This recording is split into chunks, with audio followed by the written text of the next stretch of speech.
이상하게 매년 3, 4, 5월이 되면은 재수술 환자들 상담. 재수술에 오는 환자의 가장 많은 유형이 얼굴 길이는 줄어들었음에도 불구하고 그 수술 후의 얼굴이 본인이 생각한 얼굴은 아닌 거예요. 이런 경우에 가장 큰 문제가 뭐냐면 재수술을 해도 내릴 수가 없습니다.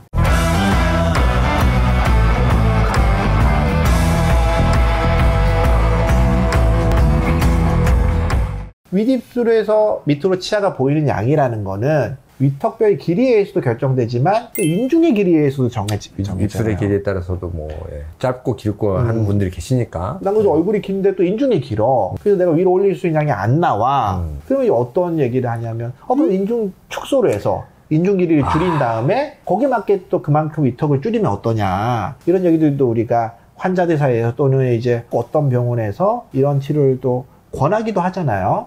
그런 건 어떠세요? 인중 축소술은 가족이면 시킬까? 저희한테 오는 분들이 대부분이 다 수술이 그렇게 예쁘게 되지 않은 분들이 와서 그런지 몰라도 저는 인중 축소술 예쁘게 잘 된 거를 거의 못 본 것 같아요.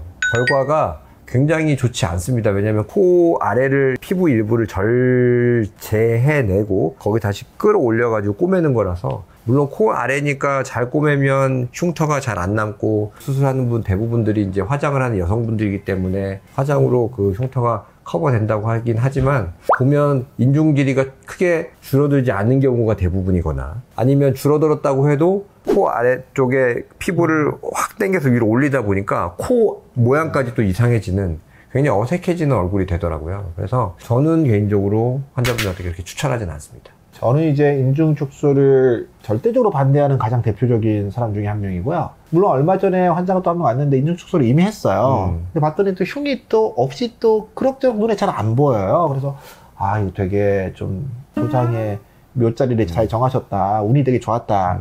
제가 얘기 드린 적도 있는데, 이제 말씀하신 것처럼 인중 축소는 어쨌든 우리가 효과를 어느 정도 보기 위해서는 코랑 이게 피부가 만나는 점에 절개가 들어가게 되고 거기 봉합을 하게 되다 보니까 기본적으로 흉터가 많아지게 되고요. 흉터 외에도 이제 기본적인 코 모양의 변형을 좀 가져오게 돼서 뭔가 부자연스러운 코를 만들게 됩니다. 그리고 요즘은 그래서 어떤 또 병원들은 인중에 흉터를 주지 않게 하기 위해서 또 이게 절개를 하지 않고 안쪽으로 한다는 경우도 있지만, 안쪽으로 하게 되면 당연히 결과는 훨씬 더 적게 되고요. 축소할 수 있는 양은 적어지니까 효과가 없는 문제가 생깁니다. 그래서 우리가 보통 이제 이 수술의 안정성이 떨어진다고 얘기할 때는 10명을 수술했는데 10명이 다 문제가 되는 경우는 없습니다. 그럼 처음부터 이런 수술을 언급하진 않겠죠. 10명이 했는데 5명이 문제가 도 5명이 잘 돼. 이런 수술도 없습니다. 그건 처음부터 우리가 언급하지 않아요. 존재하지 하지 않을 거기 때문에. 통상 문제가 된다는 건 어떤 거냐면 10명을 수술하면 한 8명은 잘 되는데 한두 명에서 문제가 생기는데, 그 한두 명에서 문제가 어느 정도 심각하냐를 봐야 되는 거예요. 문제가 생기지만 이게 뭐 화장으로 커버되거나 크게 문제가 눈에 안 띄는 정도라 그러면 이런 수술은 이제 우리가 할 수 있는 수술에 해당한다 그러면,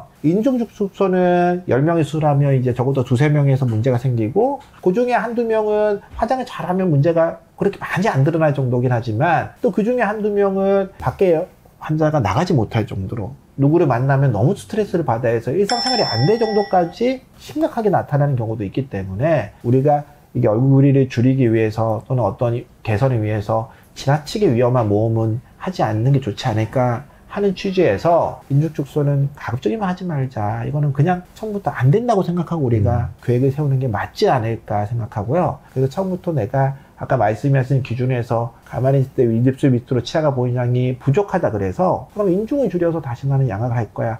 이런 선택은 그냥 처음부터 하지 않는 게 좋은 것 같습니다. 네, 오늘은 이 좀 종합적이고 긴 얘기를 우리 권 원장님께서 한 줄로 정리해 드리겠습니다. 네, 오늘 내용은 이렇게 정리하도록 하겠습니다. 중안모 축소, 앞니 노출도를 보세요. 오늘 여기까지 하겠습니다. 지금까지 양다이TV의 황종민, 권민수였습니다. 네, 감사합니다.